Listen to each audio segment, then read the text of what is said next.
Alright, just go. Action. Sorry to make you wait. I hope it's for your good. Maybe it's not.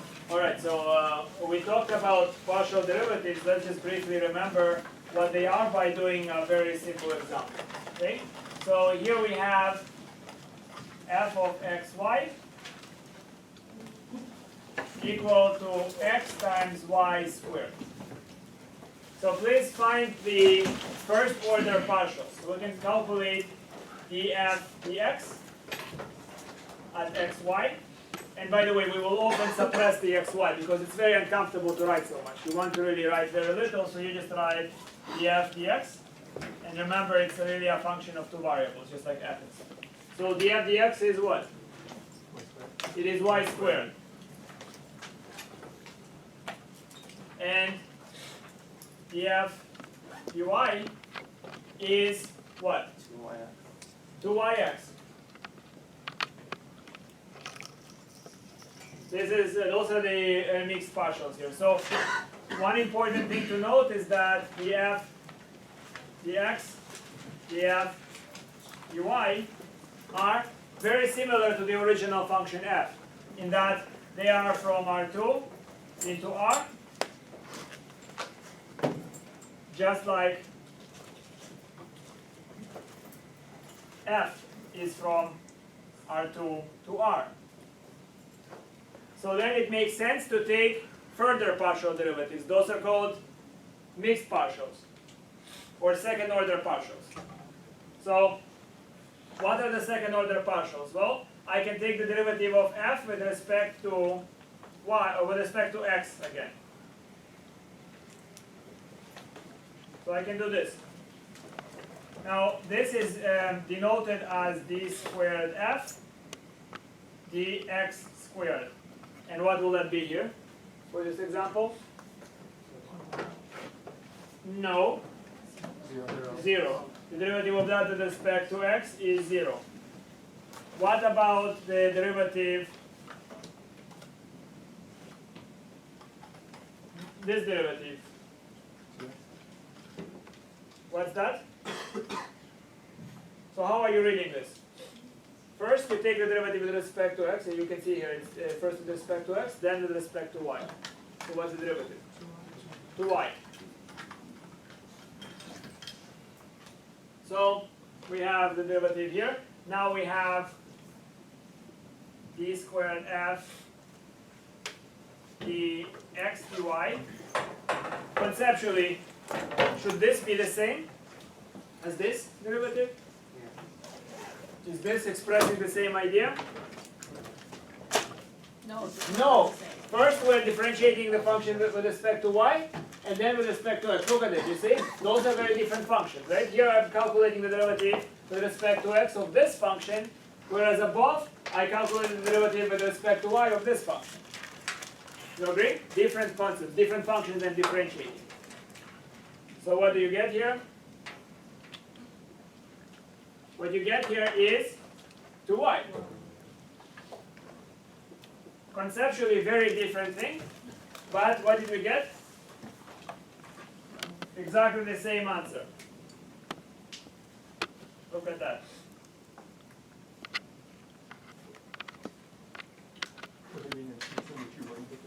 Say it again? Yes, there are instances where it's not the same. But they are not going to be frequent. In fact, in this class, unless I specifically made a question for that to be the case, you're not going to see it.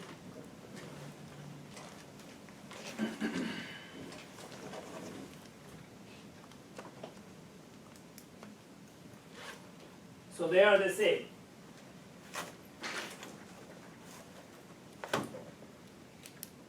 Then we have that the derivative d squared f dy squared is the derivative of that with respect to y, so that would be 2x. So second order ends up having 4? Like So all second of order, those- yes, that's actually what I was going to say next. How many first order derivatives we have for this function? 2. How many second order derivatives do we have for this function? Forgetting that some of them might be equal. 4. How many third order will we have? 8, right? Each of them you can double it. It splits into derivative with respect to x or derivative with respect to y. Okay? And as you continue on, you have basically, if you want to calculate the nth order partials, that would be 2 to the power of n. That's Yes? only if you have 2 variables, though, right? If you have 3 variables. Yes, that's going to be, in a moment I'll just write another function and we will look through it. So what we have is, before I move on, look at it. I can put those solutions in a matrix.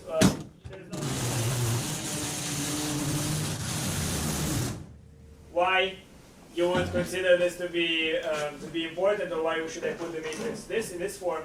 But you can write 0 to y to x.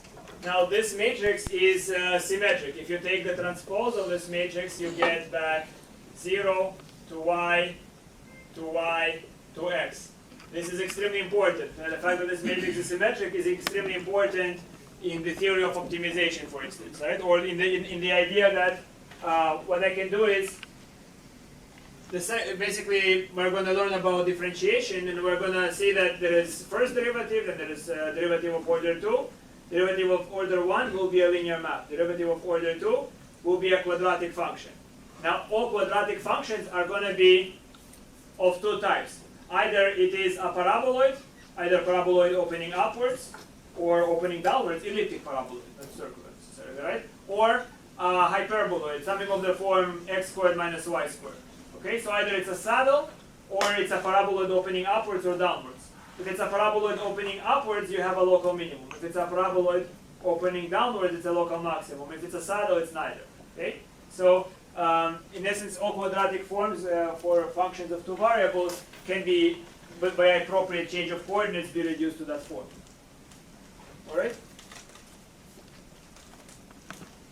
Let's look at one more example. I think we covered that in the last class. Here it is. So we have a polynomial. By the way, this is a quadratic form. This is actually something that is going to be quadratic form. It could possibly be a second derivative of something, but forget about it at the moment. This is some polynomial of 2 variables. If I calculate the partials with respect to x and partials with respect to y, that's what I get. Now, if I calculate second order partials, I get that the derivative with respect to x is 6, the mixed derivative is 4 and 4, and minus 14. Okay? So again, a symmetric matrix, and again, look at it. The mixed partials are the same. You get exactly the same number. Well,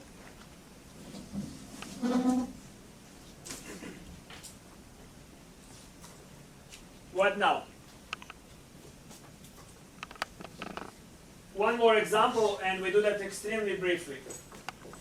Just to see what can happen. Suppose we have a function x, y, z, and it's equal to x times y times, I don't know, z squared. Again, just simple function here.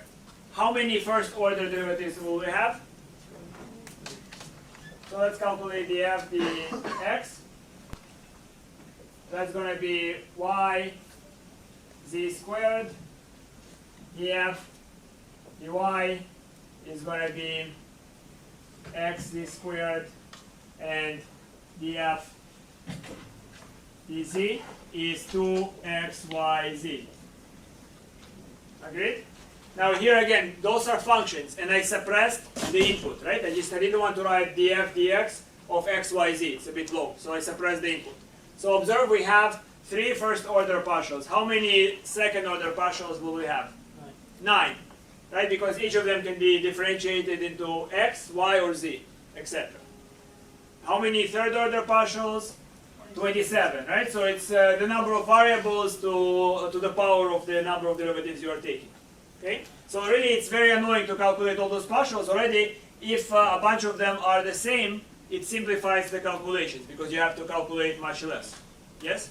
Why do we consider anything past 0 still a derivative? Well, why not? I mean, we can differentiate 0 as many times as we want. By definition, 0 is just the xy plane, or whatever particular surface. We can differentiate it further. Essentially meaningless. But it doesn't give you any new information. Any new information? Not really. I mean, it does give you some information. For example, if you know that the acceleration is 0, it does give you information, right? It's important if the acceleration is 0 or not 0, right? And if the derivative of the acceleration is 0, well, that means that there is no jerk, or that's not correct to say. There is 0 jerk, maybe, right? So let's just calculate a mixed partial here, right? Let's calculate second order mixed partial for a moment. So we have that d squared f. Let's calculate the z dx. So I'm taking the derivative of that with respect to z. And what do I get? I get 2yz. Now if I were to calculate the derivative d squared f dx dz, conceptually this is not the same thing, right? Conceptually I'm taking the derivative with respect to x of the function df dz. Right? Very different. So look at it. What I did here is I started with this function and differentiated with respect to z. What do I do here? I start with this function and differentiate with respect to x. But what do I get? I get exactly the same thing. I get exactly the same thing. And that would be true if you do any mixed third order partial derivatives. Okay? That will be the same. Now, here is that theorem.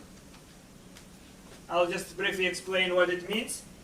And possibly during office hours or at some other time we can record like a special, like a bonus short lecture on why this is true. Because that's one of the most useful theorems and I use it all the time. Actually, all the time.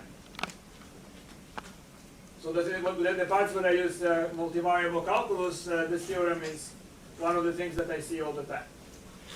So it goes by the name of Clairaut's theorem. So let me just explain what it says.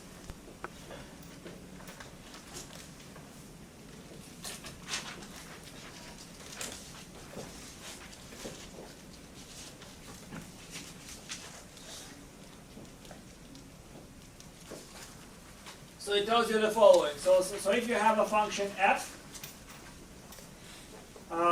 for simplicity, I'm going to actually, you can always, because you compare only two partial derivatives at a time, so I'm going to say f is a function from some subset of R2 to R. And then you can say that if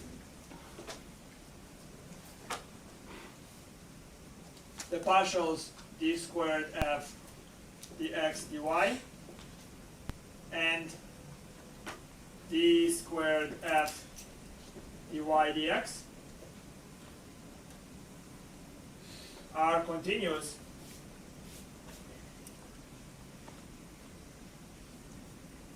in a disk about AB, about some point AB, then d squared f dx dy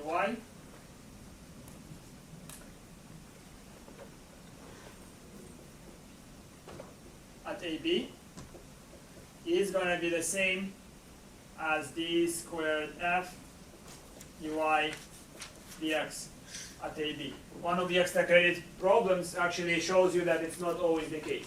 And if you look at the extra credit problems, you can also possibly see what made it, how do you come up with such? How do you engineer it? Okay? So what you have is,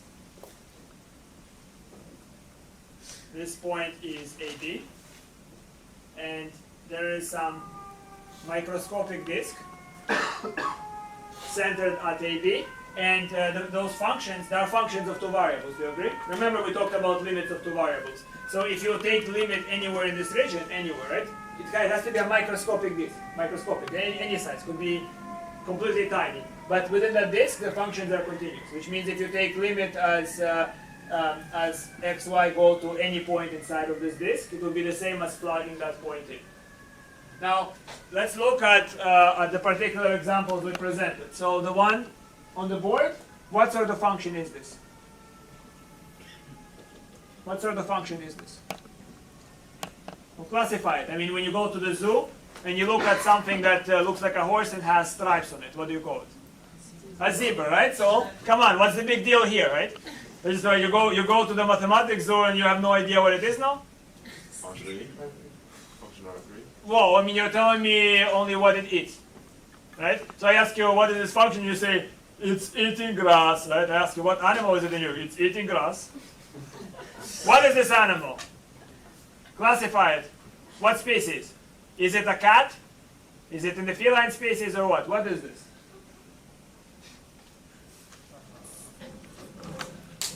Yes, I'm waiting. You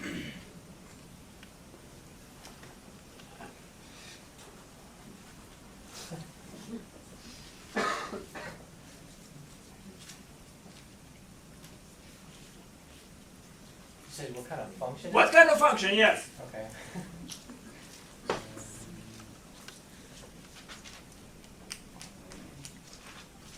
Polynomial. Finally, I heard something that sounds like it's a mumble. It's a polynomial in 3 variables. And a polynomial in 3 variables is? Quadratic?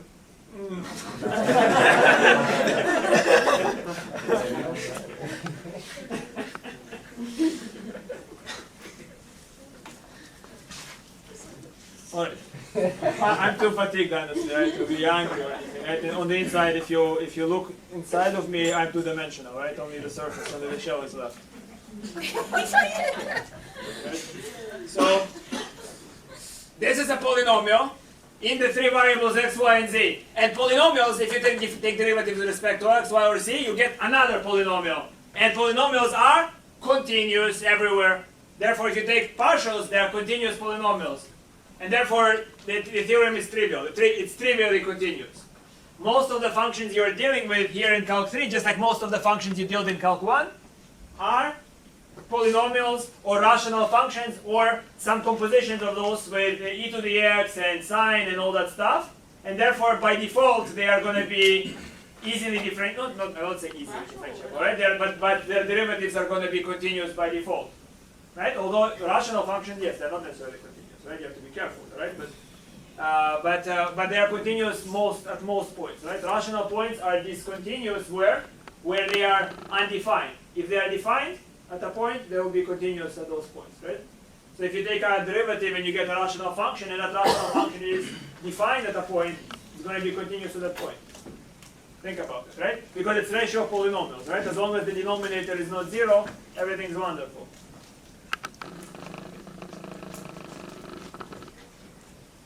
So good. So this is Clairaut's theorem.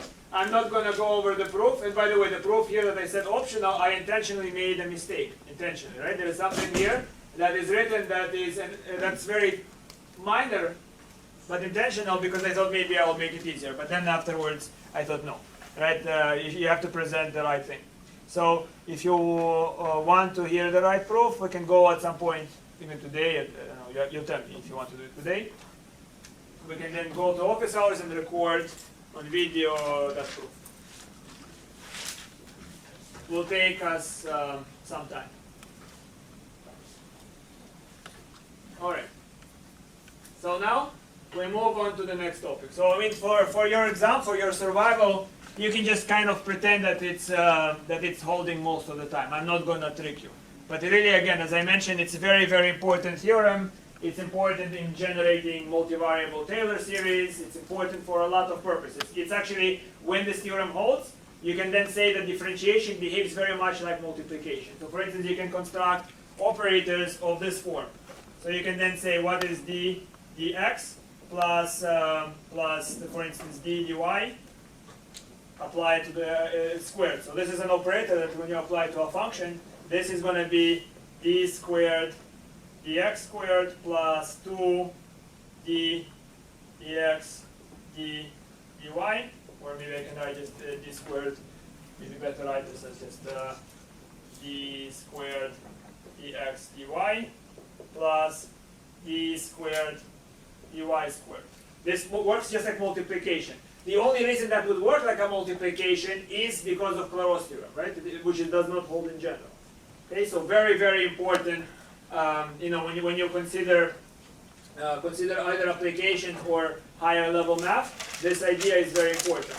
It's very important to know when it holds, when it doesn't hold. It's very important in the theory of optimization, for example. Some of the tests are based on that. Right? All right. So don't look to Sanka. That's that. What do you have to be careful in terms of this equation? Because it's not true unless the function to which it applies satisfies Clairaut's theorem. Okay? Alright, so now we begin this new topic, which is differentiability and total derivative. Do you still have energy, right? A lot of you are gone. It looks like a person that lost hair, my class. Alright, so differentiability and the total derivative. So recall, in Calc 1, what was the derivative? The derivative was defined for a function from some subset of R into R to be the limit as x goes to a of f of x minus f of a divided by x minus a. Yep. Now give me two main interpretations of what this means and why is it important. There are many others, but there are two main interpretations that come up right away. What is this thing signifying? Well, this is a secant line, and in the limit, it is what? It is what? I mean, derivative is just a name. What is this?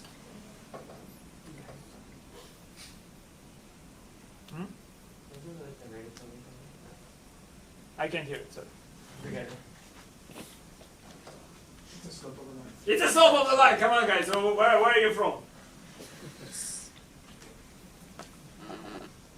It is the slope of the tangent line. That's geometrically. What is it in terms of kinematics and physics? What does this represent? Yeah, if x represents time and f represents position at that time, what is this expressing then? Velocity. It expresses the instantaneous velocity. All right. So we have interpretations. We have an idea of what it is, at least two interpretations, and actually there are many more. Well, then the question is, what might be the derivative in a multivariable calculus sense? Of course, another question is, why would we even bother, why would we care about it? Why do we need a derivative in the multivariable sense? Okay? So before we do that, let's suppose first that we do need one, and then here is an attempt. So let's take a function now from R2 to R, and the first attempt I have is just, I'm imitating, I'm just like a monkey copying this thing, and here it is. So it's f of xy minus f of ab divided by x comma y minus ab. Tell me at least two things that are wrong with it. You're not specifying which line you're approaching. Well, So there aren't really many ways to approach. no, let's say that no matter how you approach, again, right? No matter how you approach the point AB, what is wrong with this? Well, two obvious things are wrong with this. One is, yes? They're both coordinates on the same plane. Like there's no difference between the top and the bottom. Oh, never mind. Never mind. Never mind.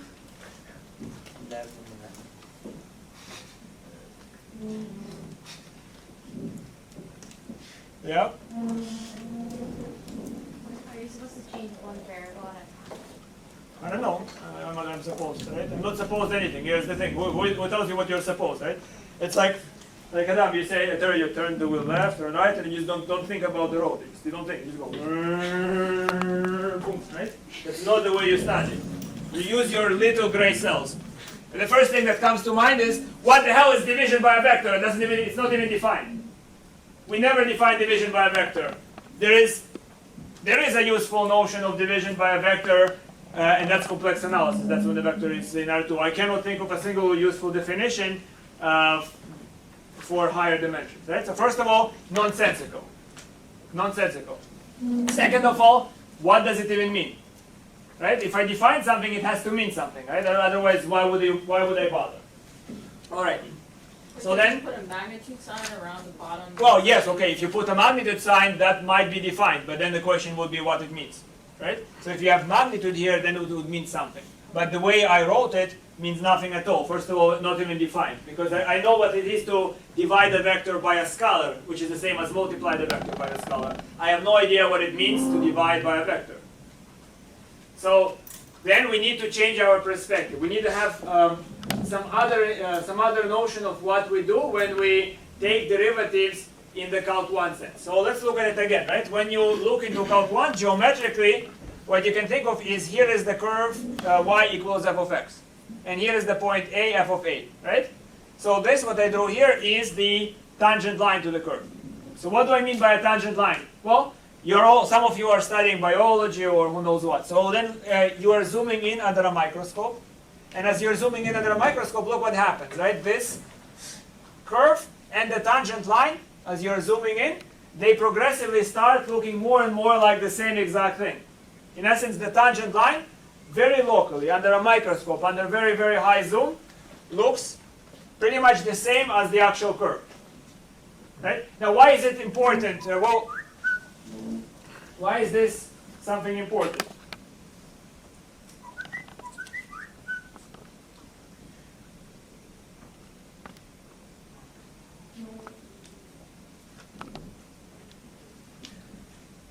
Well, we are little creatures, right? And the surfaces or the curves that we might investigate are very complicated. So one attempt that you can have is locally to try to simplify, to try to see how it might be locally simple. So this is an example of a differentiable function. Now below is a function of the form, for instance, 1 minus absolute value of x. 1 minus absolute value of x is not differentiable. Now from a geometric standpoint, what can you see here? As you're zooming in at the point a, g of a, right? As you're zooming in, what are you seeing? You are continuously, no matter how much you zoom, you are seeing a broken line. You're not seeing that it doesn't look like a line at all here, right? Zoom in more and more to this point, it's just always gonna look like a broken line. So that's a non-differentiable function. Good. So this is an idea that we can in fact generalize to surfaces, right? So here is an example. Here is a surface. Here is I just bent something. This is a fairly easy surface, right?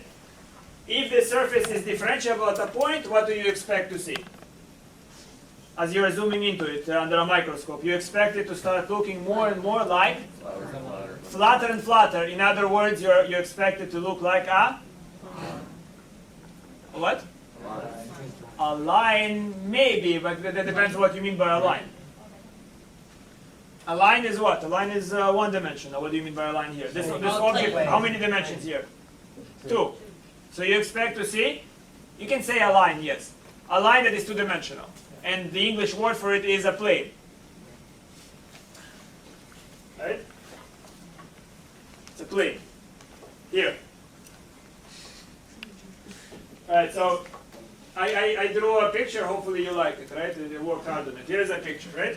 So this is some sort of surface, some segment of it, and as I zoom in onto this point, I expect to see a tangent plane. Just like I had a tangent line, I expect to see now a tangent plane. Yes? Yes.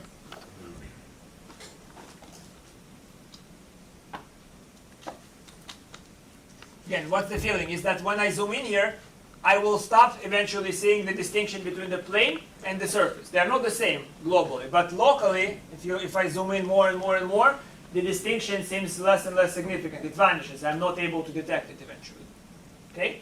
This is something that has to be formulated mathematically, but for now, let's just use this intuition, try to derive what it is.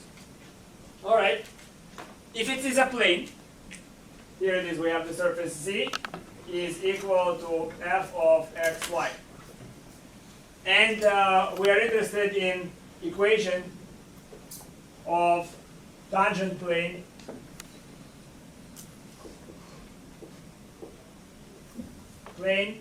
at the point AB. We're interested in the equation of the tangent plane at the point AB.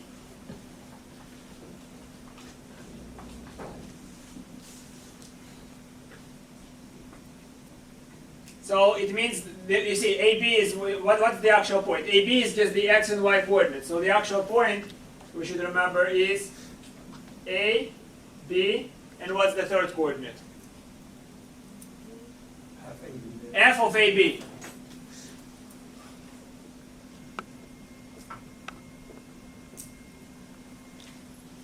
This is just like in Calc 1. Remember, you were asked to find the equation of the tangent line at the point x equal to 5, I don't know, something like that, right? So this is the analog for a function from R2. So you're just specifying the point at which you're going to decide was the tangent plane, but really remember that there is a z component. So this point is a, b, f of ab. All right, wonderful. I don't know yet how to write the equation of the tangent plane, but I know how equations of planes go, right? So for the equation of the plane, I need some normal. So this would be, for now we'll write it as A star. You'll see in a moment why. B star, C star. And this is normal vector to the plane. Plane. Right? I don't know what those things are, but I mean, I'm expecting that if there is a plane, there will be a normal to it, right? So in other words, here is a plane, here is the normal. So I just wrote A star, B star, C star. And the plane goes, where am I going to attach this normal? I can attach it at this one point. So if I can determine a normal vector, I already have a point. I can decide, I can write an equation of the plane. So the equation of the plane is A star times x minus a plus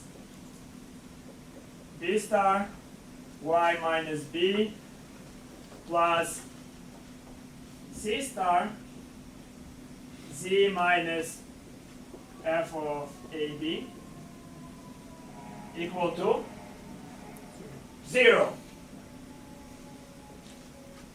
That's the equation of the plane.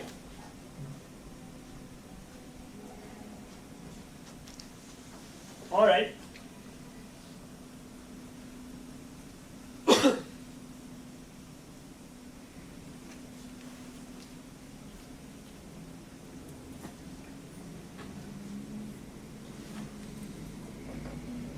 Now, here is something that I want you to think about for a moment, right? My claim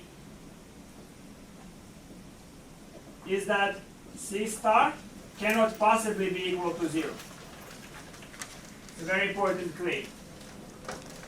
So I'm not going to ask you to just justify it in a moment intuitively. So why not? So this is z as a function of x and y, right? And what do I mean by a tangent plane? I mean that when I zoom in, that segment should locally look like a plane. So now using this idea, explain to me why C star should not possibly be equal to 0. Cannot possibly equal 0.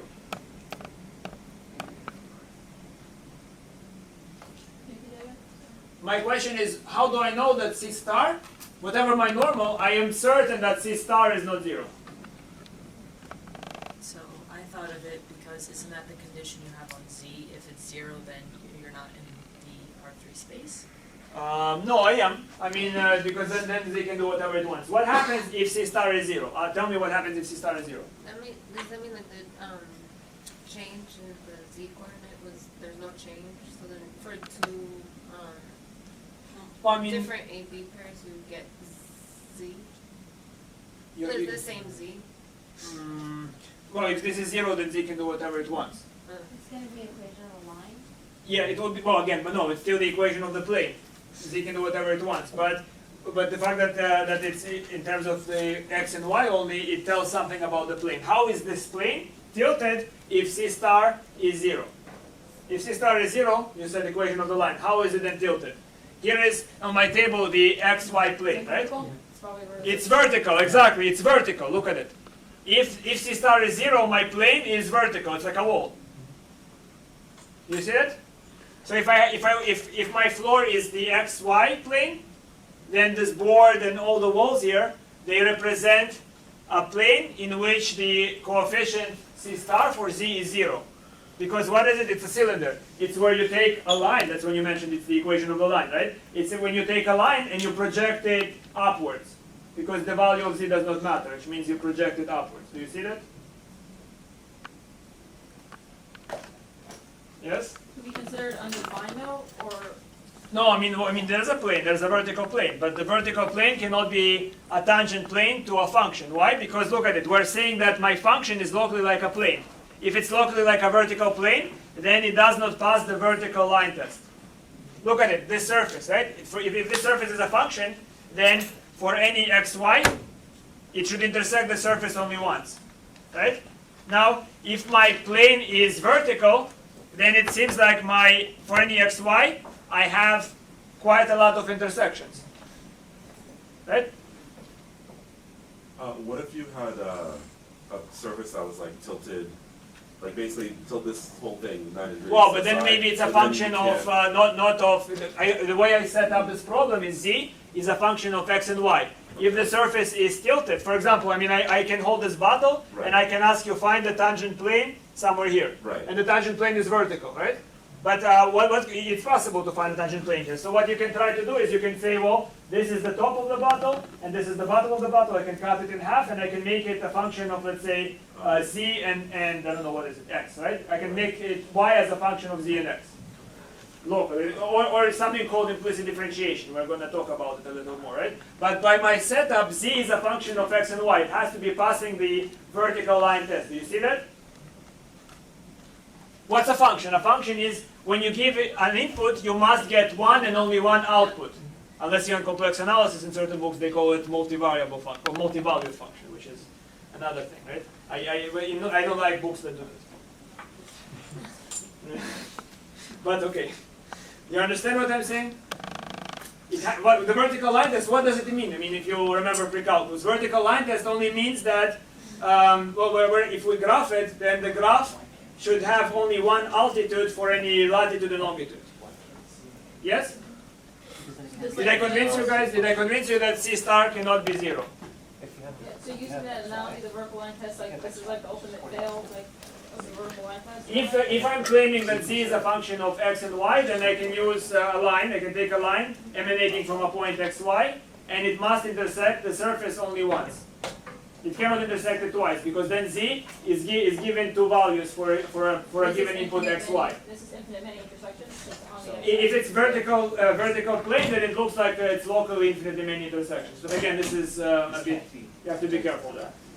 An analogy, if you just have x and y, would be if you have like x equals some value and then y equals. Yeah, I mean, yes, so you have to be really careful. For example, remember the function y equals root of x, for example. Y equals root of x looks like that. If you try to calculate the tangent line here, it's vertical. You understand? In other words, the function is not differentiable here. So there is something also implicit there. Just because you have a vertical plane does not make it a non-function, so to speak, right? You have to be really careful there. But if the surface is, so to speak, differentiable at that point, I'm assuming it's not too bad, right? Then I'm expecting that C star is not 0. Why? Because I'm expecting this tangent plane to be a good approximation to the actual surface. And if it's vertical, then I don't have a function, so to speak. Okay, again, very carefully, because nothing is quite simple. Yes? So you believe me that C star is not 0? Yes? It also means if the C star is 0, AB cannot control the FAB. Can you see that? If C star is 0, well again, if C star is 0, then there is no mention of altitude here. It's collapsed because you cannot recover altitude from this information. But all right, well let's talk. So C star is not 0. So I can look at that equation and I can do the following. Right? Notice that if I take this normal, I am able to divide it by any number that is non-zero that I wish, and I still get the same plane. Do you agree? Divided by any non-zero scalar, I get exactly the same plane. That's why I wrote A star, C star. So I'm going to take this plane, and I'm going to divide by minus C star. So I'm going to write something like A star over minus C star times x minus A plus B star over minus C star times y minus b. And then because I divided by minus c star, it would be minus z minus f of ad equal to 0. Now, you see, what I'm going to do now is I'm going to relabel those things, and I'm going to rewrite this as z minus f of ad equal to a, x minus a, plus b, y minus b, where, as you surmised, what is a? This entire thing is a. And this entire thing is b. I'm just relabeling it. It's just symbol pushing, right?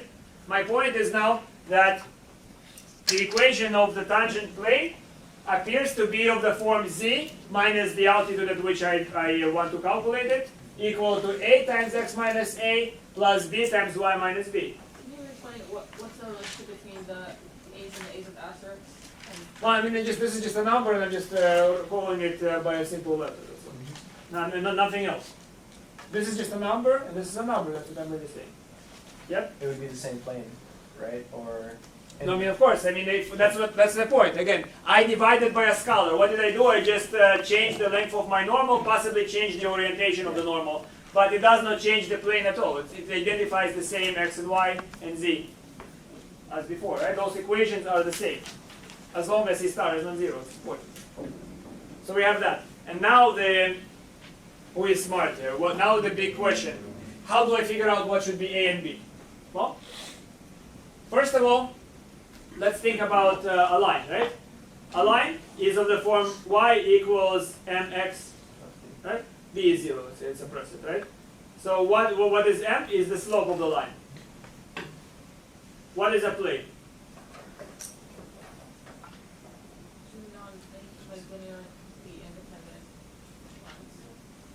No, it's not two linearly independent lines. I mean, those are just things that generate the plane. oh, okay, never mind. Right? If you're saying plane is two linearly independent lines here, I just gave you two lines. Is this a plane? No. I mean, there are only two lines here, right? Wait. So what is a And plane? a The 3D. product. Vectors, two vectors, You have to be. Well, Oh, two vectors. yes? Cross product. Well, you're telling me how to calculate it. No, tell me what it is. it's a span of points. I don't know, covered by two magnitudes of two vectors of magnitude. Well, possibly you might be misled by how I word it, but again. You see, I don't like that you think of planes and lines as different objects. It annoys me. Are they different objects? Not really, right? What is a plane? Two-dimensional line. Right? It's a two-dimensional line. What's the point? It's a zero-dimensional line. Okay? You have to connect those concepts. They're analogs. That's what we did with linear maps, right? We just explained what we mean by a very generic notion of line. A linear map is a line.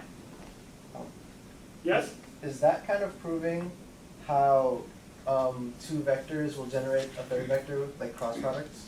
I don't know. I mean, I didn't write any vectors here. I just wrote an equation.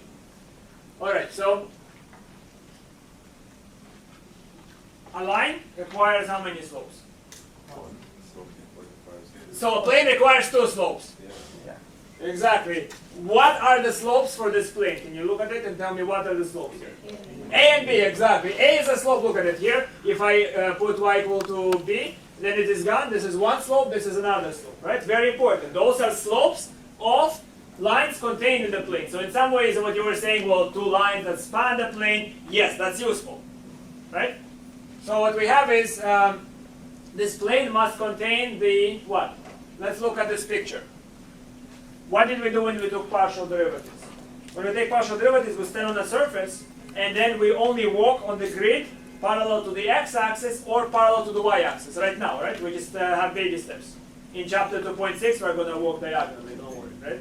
But right now, we're just walking like this. We're not allowed to move anywhere except parallel to the x or parallel to the y-axis, right? Now, if I start at this point, look at it, here's the x-axis. I start at this point, and this point is a, b, f of a, b. And I head along this curve, right? Where am I walking on?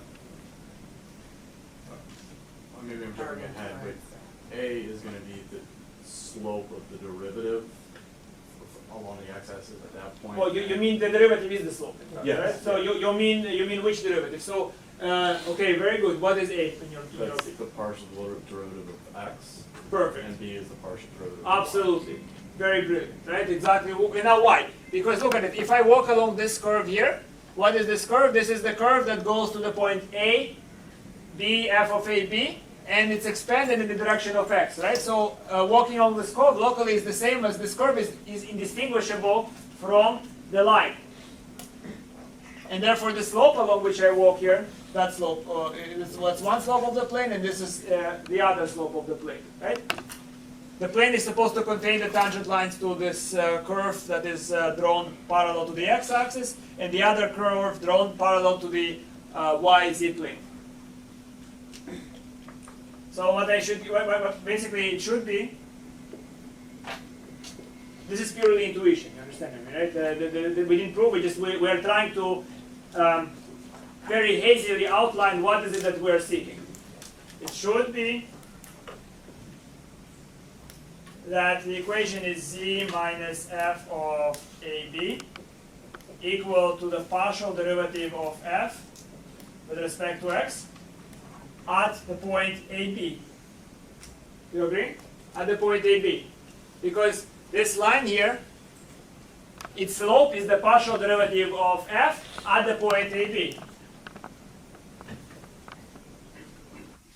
Plus, this is the partial derivative with respect to y at the point AB. Yes? So this is my equation of tangent plane. Does it make sense? Seems to make sense. Look at it. If y is equal to b, then I'm walking. This is just a line. This is the description of a line. A line relative to this plane here. Okay, through the point AB. So let's do an example, right?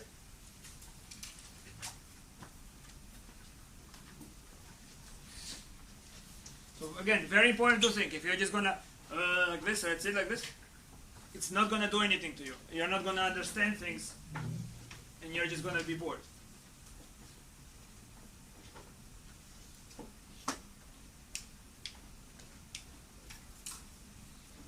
So, example, find equation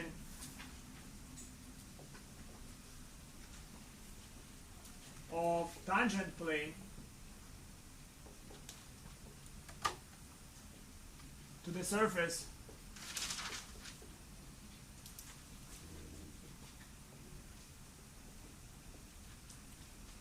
I'll just call it z of xy equal to x times y squared at the point 1 minus 2.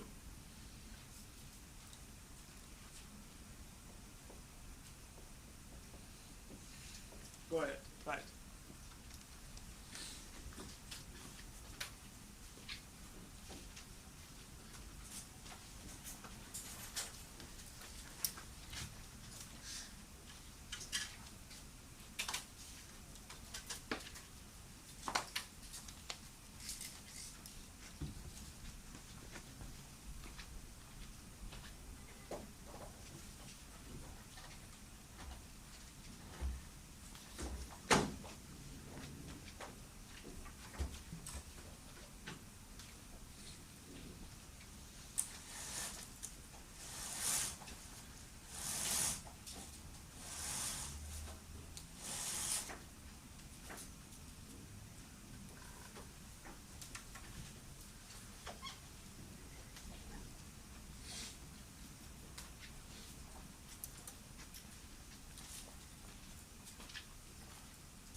Alright, so it should be enough time, right? So you solved it? So what do we need to do first? First of all, we need to obtain the full point, right? So the full point is 1 minus 2, and then I just plug in 1 and minus 2 here, so I get 4. Agreed? So the full coordinates of the point is 1 minus 2, 4, so I have the point on the plane. And then I need to know what is my normal to the plane. So the normal to the plane can be written as the derivative d df dx at 1 minus 2 df dy 1 minus 2 and minus 1. Okay, so that's my normal, and this is, you don't have to, by the way, do it this way. You can already start from that formula if you prefer. And this is, what's the derivative of this function with respect to x? Well, that's just a y squared, and I plug in minus 2 into y squared, and I get 4, right? So first is the number 4. Then here, I take the derivative with respect to y, I get 2xy, and I plug in 1 and minus 2, and I get minus 4, right? So this is minus 4 and minus 1. And then I just take this vector 4 minus 4 and minus 1, and I take the dot product with x minus 1, y plus 2, and z minus 4, and set it equal to 0. And the equation written more politely would be something of the form z minus 4 equal to 4 times x minus 1 minus 4 times y plus 2. That's my equation.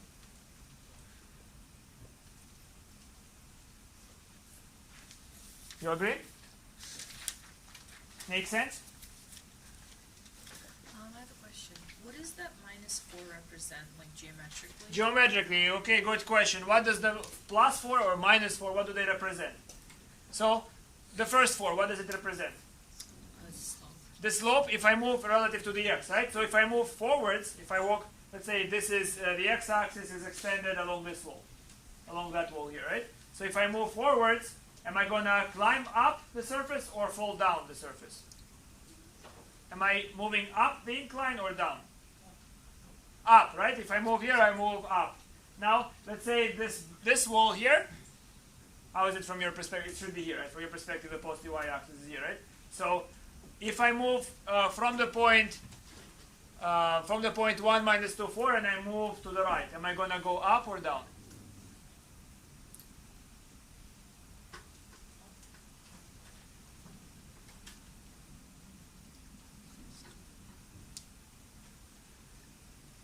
How is the plane tilted, right? A plane is described as slopes of two lines, right?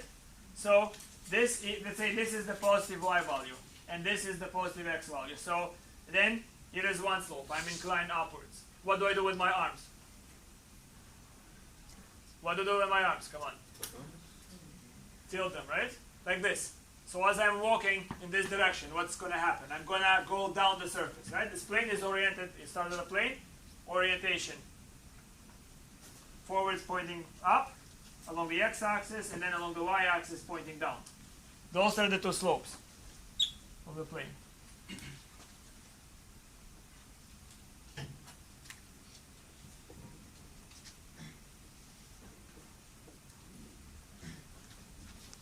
So where did you get the -1 from the normal vector again? -1 is from that, look at it, this is -1. Look at this original equation. Oh. Right? You don't have to do it this way. You could have started with this and written it like that. Yep. Okay, good. Let's move forwards. Need to move. Okay, good.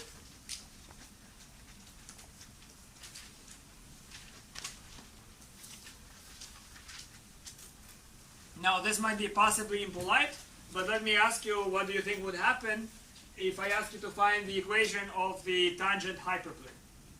So we have a function of this form. We have omega or w at x, y, z. I'm giving you again easy equations just to illustrate the concept. You have plenty of harder ones in my review. So it's x, y, z squared. Find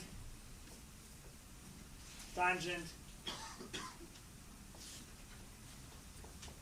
hyperplane at, I don't know, let's do it at 0, 1, minus 1. Is hyperplane just a fourth dimension? So okay, so before we even do that, let's try to at least have some sort of notion of what is this. The object, what's the dimension of that thing? W, right? What's the dimension of it? 3. We have 3 parameters x, y, and z. So it's a 3-dimensional object. And if I graph it within a what? 4-dimensional space, right? So when I ask what's the tangent hyperplane, it's like the analog of a 3-dimensional line, right? So we have 1-dimensional line, 2-dimensional line, 3-dimensional line. A 3-dimensional line is, I mean, how should I say it? It's kind of like a cube in some sense, but it basically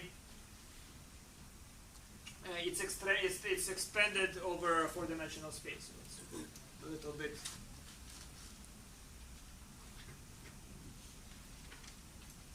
Okay, so what do we do? What do you think?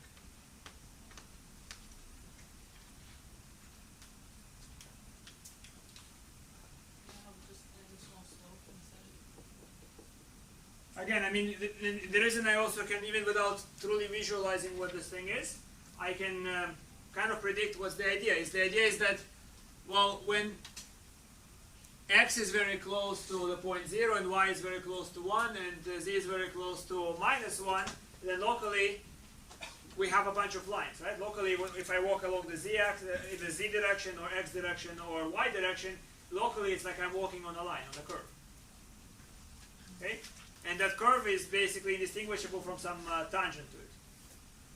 However, the tangent is to be visualized, right? So the slope of that tangent is the partial derivatives, right?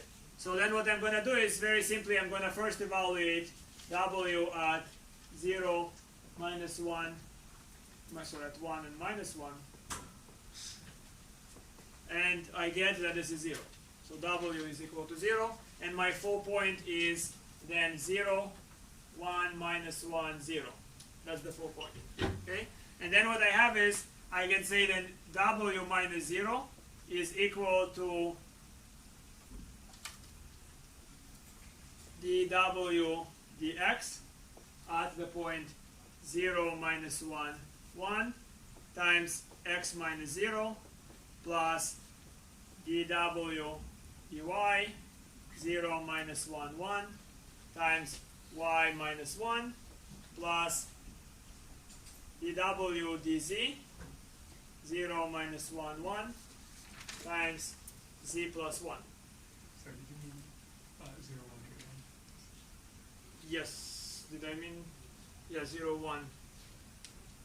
Right. Negative 1, 0, 1, negative 1. Yes, that's right. Okay? So, I mean, what is it going to be useful for? You're going to see when we do linear approximations a little bit, right? So what we have is, we have that w is equal to, what's the partial derivative with respect to x of w? Well, that's just yz squared. So if I plug the point 1 and minus 1, so I get just 1, right? So this is just 1 times x. Now, what's the derivative of w with respect to y? It's xz squared. If I plug in the point, I get 0, right? So then this is plus 0 times y minus 1 plus, and the very remaining one is also 0. Do you agree? So 0 times, I just made an easy equation, right? Z plus 1.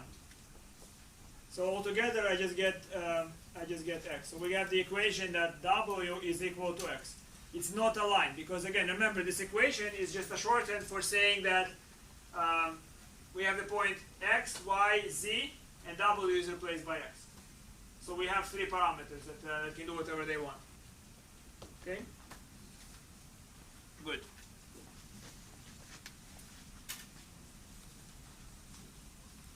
Alright, so we kind of implicitly worked with the tangent to the plane. So we'll see how much we make out of it, but I would like to at least explain to you where the definition is coming from, right? So what is now we're going to try to define what is the total derivative.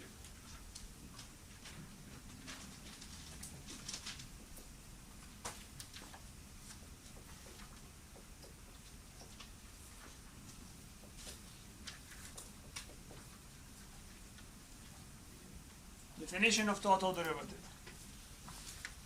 Well,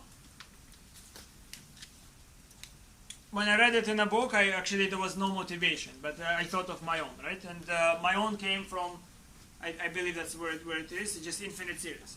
So let's look at Calc 1 again, right?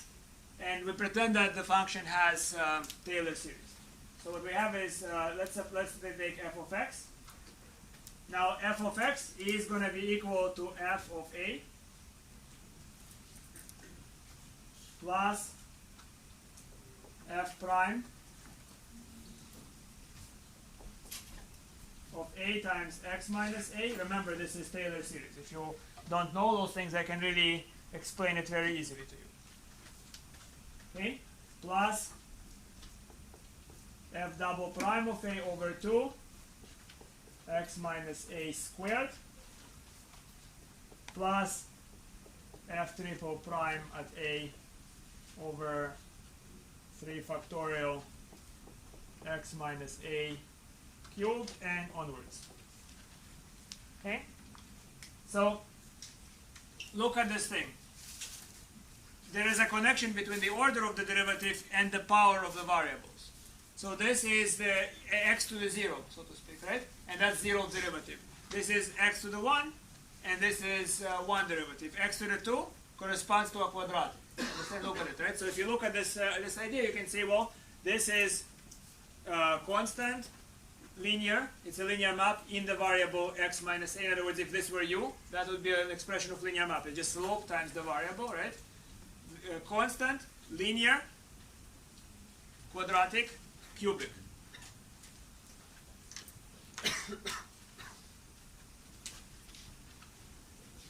So, I mean, I'm actually introducing notation too early, but I don't know. I guess might as well. So, and the notation also comes, I believe it comes from here. So, I can denote this as the 0 form. I can denote it as a function. This is df at 0 evaluated at a of the variable x minus a. Again, strange looking notation, but bear with me. What is this? This is going to be df of 1 at a x minus a. This is, you see, why do you have df? It's because it's the derivative. You see, this is the derivative and this is the variable. Okay. This is, and this is, by the way, you should observe this is linear map in the variable x minus a. It's linear in the variable x minus a. In other words, if this is replaced by u, right, it's of the form number times times the variable. I hope you still remember something about that. Otherwise, I wasted a lot of time. What is this? This is going to be df of 2 at a x minus a, etc. Okay? There's going to be a major shift in perspective, and I'll try to explain to you why you have to make that shift. Is that the derivative in Calc 1 was the slope of the tangent line. It was a number. The derivative in Calc 3 is no longer a number, it's a function. Okay? In essence, what you're seeing here, this is the derivative here. Okay? at that point. Wait, can you clarify what you're doing there? Are you just taking the derivative? Well, right now I just I wrote a Taylor series, and I just made the observation that what is f of x, right? We're thinking in Calc 3 geometrically in terms of successive approximations, right? What is this? When x is very close to a, that is the best constant approximation to my function. Okay, this is best constant. You agree? If you're very close to a, what's the best constant that approximates the function? Is just f of a. What is this? This is the best plane, right? So a constant plus a plane. You see, you just have, now if you extend this is a bit better representation of the function. Constant plus a plane. You see, it's like Lego blocks, right? So what you're trying to do, you're trying to build up the surface out of your toolkits, right? So if x is small, you can say, oh, constant, and then you just build constant plus the best linear map. Now that this is the best tangent line. That's the equation of the tangent line to the plane, right? So look at it. If x is very small, those things are very, very minute. They vanish, right? So if x is very small, the reason that f of x starts looking like this tangent line is that this disappears in order of 2, much faster. You understand that this disappears much faster than this guy. And this disappears much faster than this guy. And each next term disappears extremely fast when x goes to a. Right? So basically, if x is very large, then you need all those terms. But as x is going towards a, those terms lose significance. Right? The closer to a, the more those terms lose significance. The very last to lose significance is f of a. The next is this. The next is this. The next is this. Okay? So then I'm building this curve out of constant plus a linear map, which is linear map, remember, just aligned with a slope that goes to the origin, plus best fitting quadratic. This is just a parabola, right? If this is negative or positive, it's a parabola opening upwards or downwards, right? Plus the best fitting cubic and onwards. Okay? So the derivative in Calc 3 sense is going to be those segments, right? The zero derivative is just the function at a, the constant. The one derivative is the best equation of the plane before it was lifted to the position, right? This is basically capturing the orientation of the plane, so to speak, or in this case it's a line, so the slope of the line, right? So then the next would be a quadratic, and the next is a cubic, etc. Do you understand? That's the intuition. Now I'm gonna define what is. We're just gonna look at the definition of the derivative from that equation in Calc 1, and we're gonna generalize this to multivariable calculus. And there are many verifications to be done, and I don't know, I mean, I kind of want to push it in, but then again, we have a lot of things, and who knows if it's something you want to do. So, what we have is that in Calc 1, we have that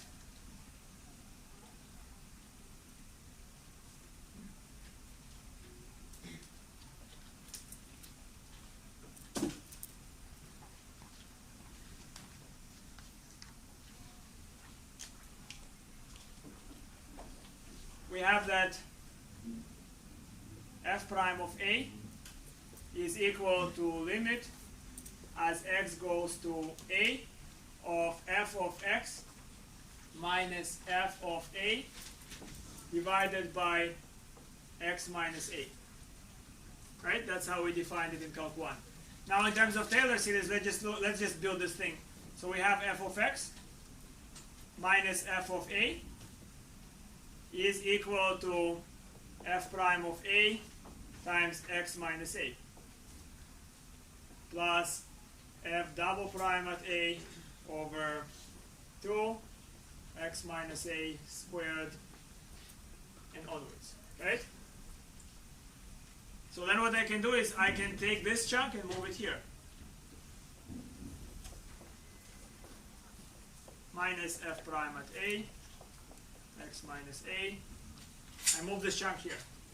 And then here I have quadratics, right? So, and then if I look at this thing, I can take the absolute value of that. And the absolute value of that is smaller than or equal than the absolute value of the second derivative at a over 2 times the absolute value of x minus a squared plus the absolute value of f triple prime at a over 3 factorial times the absolute value of x minus a cubed onwards. So if I now take and divide by x minus a,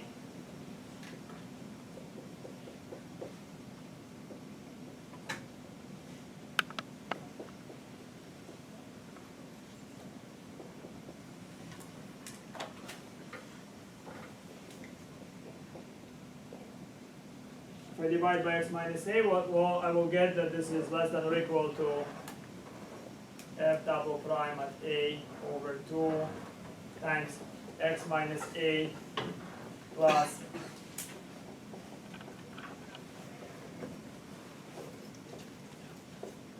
x minus a squared and onwards. Right? Now if I push the limit, what's going to happen? If I push the limit as x minus a goes to 0, this is going to be crushed to 0, because this goes to 0, this goes to 0, right? It's going to be crushed to 0. So what this implies is that limit as x goes to a of the absolute value of f of x minus f of a minus f prime at a x minus a divided by x minus a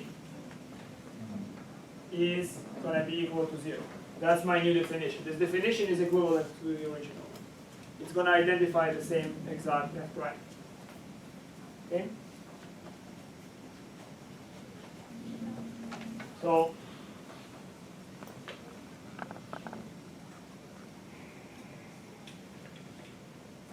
using this idea, I'm making the following definition.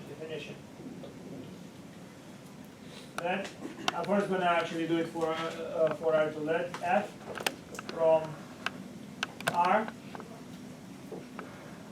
to R be a function.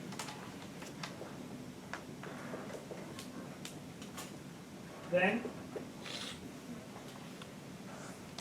f is differentiable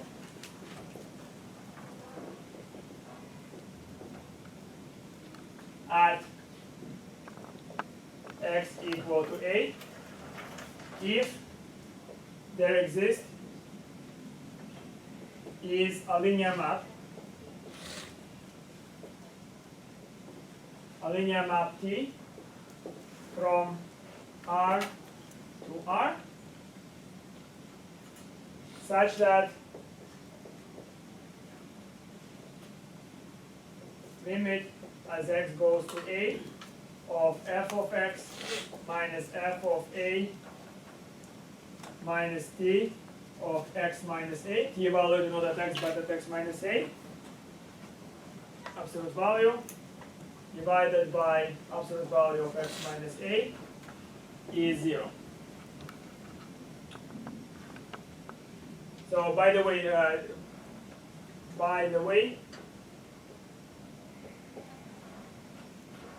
t of x will be the map f prime of a x. That's going to be the map identified. Based on that calculation I did, right? This is going to be the map identified. T of x is f prime of x times a. Okay?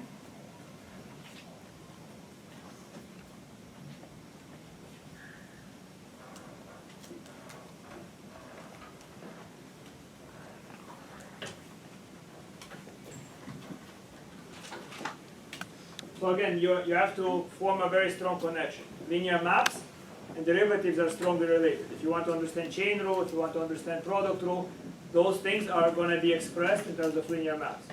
Some books avoid linear maps. What they do is they kind of just draw you some diagrams and just kind of shove it on you because they know people don't really take kindly to linear maps. But again, if you want to read a serious book, not like that thing, then you have to understand it in much deeper than what I'm explaining. Right? So for the books that I have in mind, for example, Calculus and Manifolds by Spivak, right? So if you solve all the questions in my exercises and understand all the concepts the way I explained it, still it's going to be very hard for you to read it. Very, very hard. Okay? If you understand all the things that they cover deeply. Trust me. If you want to understand it seriously, you have to know it really well. So then, let's make the definition for R2. So we would say that f from R2 to R is differentiable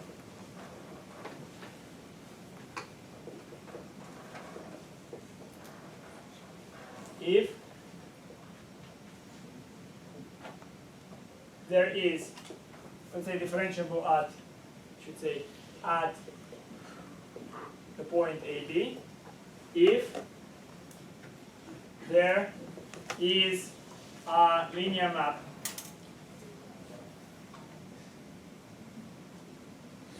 T from R2 to R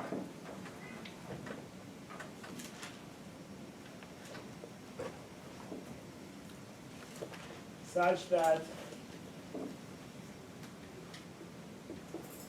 limit as xy goes to AB of the norm, actually you can use absolute value here since norm is absolute value, f of xy minus f of AB minus t evaluated at x minus a, y minus b, divided by the norm of x minus a, separately, xy minus ab. If this limit approaches 0, then the function is differentiable. Now, remember that intuitive notion. What is this linear map going to be? This is the same as z minus f of ab. What this is going to be is the other part of the equation of the tangent plane. Remember we had z minus f of ab. This t of x minus a comma y minus b will be that other part of the equation of the tangent plane, if the definition is correct. Understand? And it is correct. You can verify. You can verify that it identifies exactly that object that we had in mind with the geometry. So, this definition can be generalized. By the way, I prefer this limit. By the way, will be the same if I don't take normalize the, if I don't take absolute value or anything for the numerator. This is actually the same as the limit as xy. For some proofs, it's much easier. Most books use this, but Moncrief, he wrote analysis of manifolds. He doesn't apply absolute value, and it's pretty nice because then some of the proofs don't involve inequalities. So that would be limit as xy goes to ab of f of xy minus f of ab minus t of x minus a y minus b divided by, here you have to normalize because you're dividing by a vector, divided by xy minus ab. This limit has to be 0. So if such a linear map exists, then we have the derivative.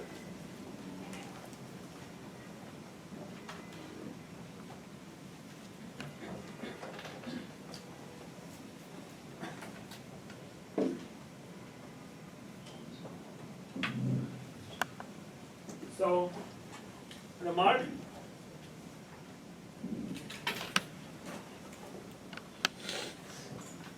You can show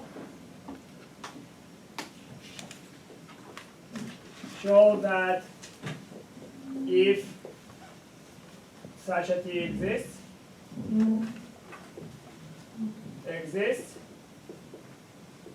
then it is unique.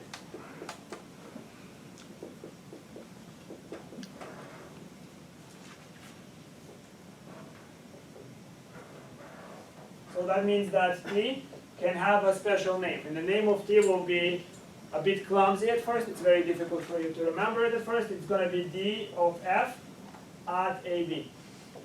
That's going to be the name of it. So in essence, when I write t of x minus a, y minus b, that becomes df at ab of x minus a, y minus b. This is just name. So this first part is just the name.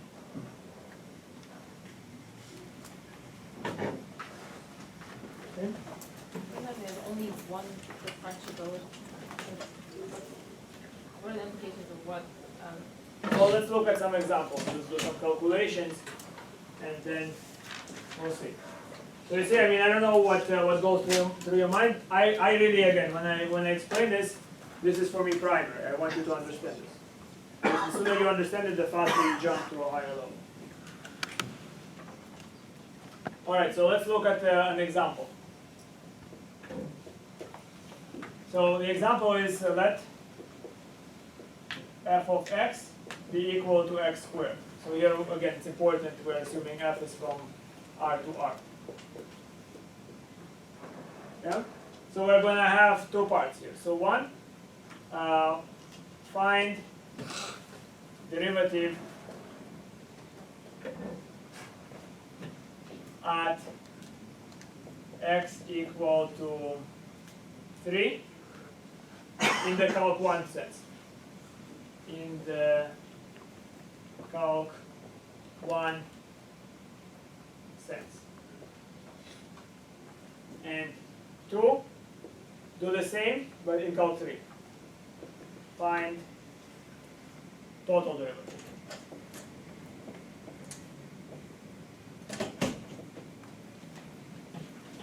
At x equal to 3.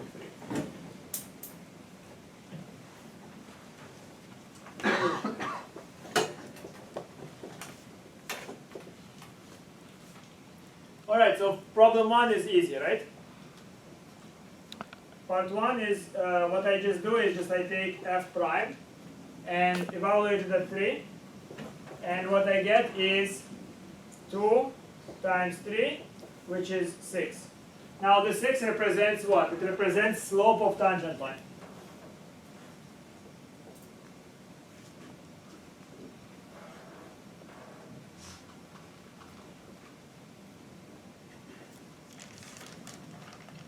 Now 2.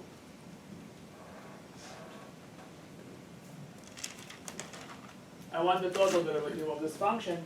Well, the total derivative of that function is going to be df at 3 of, I can write it x minus 3. Okay? So it's df of 3. That's very confusing to people. They think df of 3 that they finished evaluating. No, but it's df of 3 and then the variable x minus 3. Well, what's that? That's the partial derivative of f. In this case, there is only one with respect to x. There is only one partial derivative with respect to x at the point 3 times x minus 3. And what you get is this is as before. What is this? This is f prime of 3, that's the slope, times x minus 3, which is 6 times x minus 3. Okay, 6 times x minus 3. This is, by the way, another value. This is in terms of variable x minus 3. It's also, because it's a function, it's also valid, and that's what I do in the homework. It's also valid to write df of 3 at x, and that would just be 6x. Again, it doesn't matter. This is x minus 3 or x. I prefer, especially in my later notes, I started preferring this notation because it's more similar to linear approximation, okay, and more kind of primed already to be what you do when you do differential forms. So again, why did I write it in this form? Because I want you to understand what is this object. First of all, it is a linear map, right? It is a linear map. And secondly, it's not quite the tangent line. Let's just write it. I would kind of write then, and I will put in quotation marks, the tangent line. So you understand? When you're asked in calc 1 sense what's the derivative, you're asked for the slope of the tangent line. But in the calc 3 sense, you're actually asked for the function for the tangent line. Now, why did I put it in quotations? Because this is not quite the tangent line. It has to be lifted by the constant, right? What this is really, more precisely, this is best fitting linear map. Or I'll just write best linear map. You understand what I mean by best? Best approximating linear map. Now why did I make such a, yes?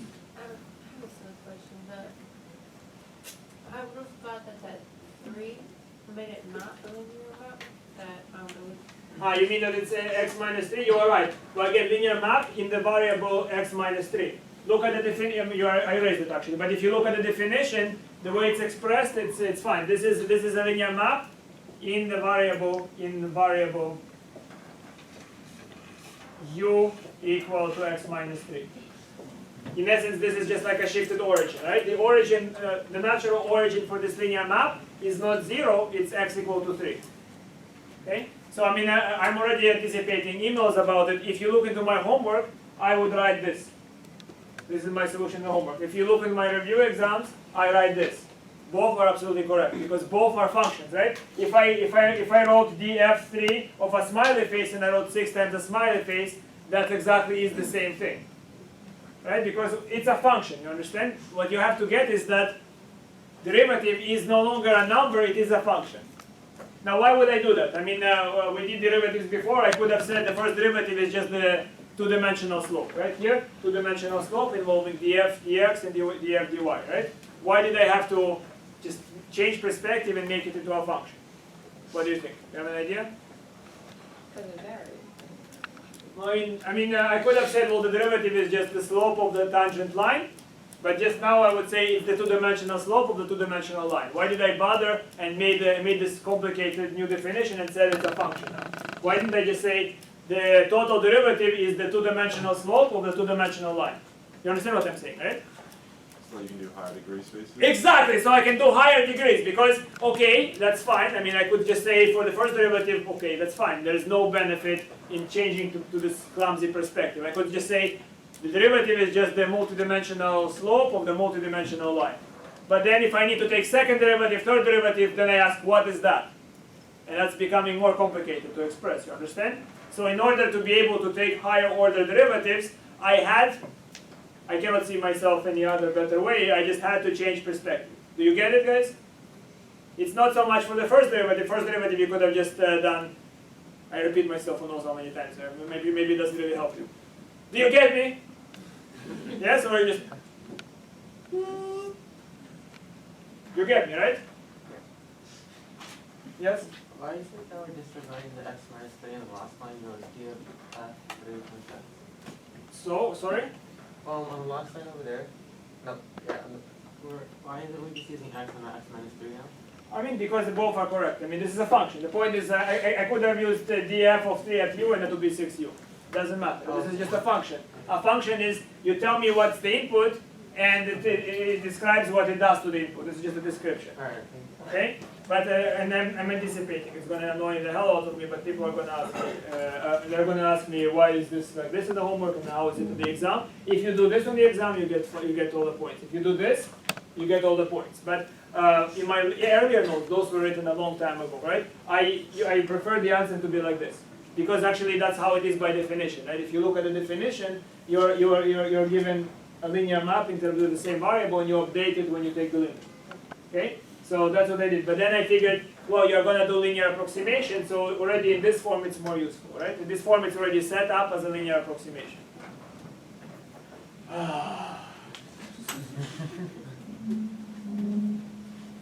all right.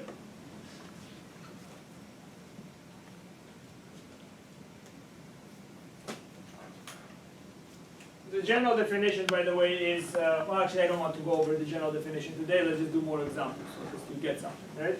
To work over the weekend. All right, so let's do another example of the same idea. Let's just first calculate find total derivative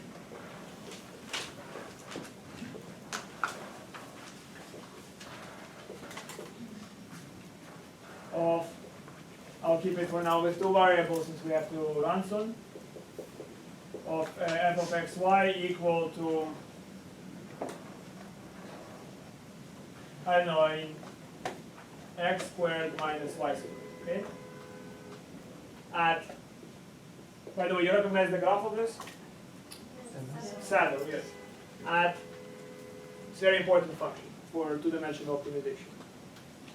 at, I don't know, at what point? At 1 minus 3. Okay?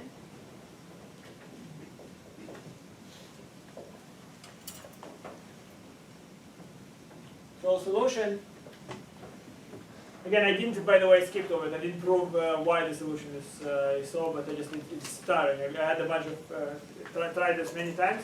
Many people, when they go to the exam, they don't bother with the things that they actually care about most. So the solution is, what I'm going to write is df of 1 minus 3. This is just the name. The entire thing is just the name of this function. Understand? This is not df evaluated at 1 minus 3, although actually it is. It's a differential evaluated. So differential is a function that arranges over functions, right? But for us, we don't want to complicate it, right? The reason this notation is so it's really, this is a function that ranges over functions. It gives you a different function depending on the particular point, because it gives you a different equation of the plane, you understand? That's why the notation is clumsy like this. But for us, it's just a name. df of 1 comma minus 3, you can write it as now x minus 1, y plus 3. This is going to be the partial derivative of f with respect to x at the point 1 minus 3 times x minus 1. You see, this is the slope with respect to x, plus the partial derivative with respect to y at 1 minus 3 at the point y plus 3. Okay? And this is, what's the partial derivative with respect to x? It's just 2x, right? So I plug in 1, so I get 2 times x minus 1 and minus what? Minus 6 at y plus 3. That's the equation, okay? So this is correct. It's also correct to give it as df, maybe even more correct to give it as df 1 minus 3. That depends on what you prefer. df 1 minus 3 at xy. This is now 2x minus 6y. So you can see it's a linear map. This is a linear map.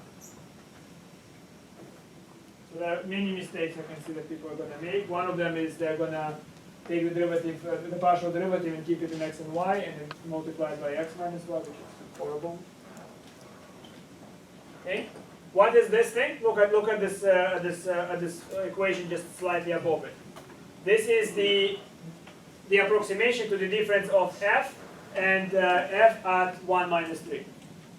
So this part is, remember when we calculated the tangent plane, we had z minus f of AB equal to, that's what it's going to be equal to. Okay? So that's why I started preferring it in this form. That is the linear approximation.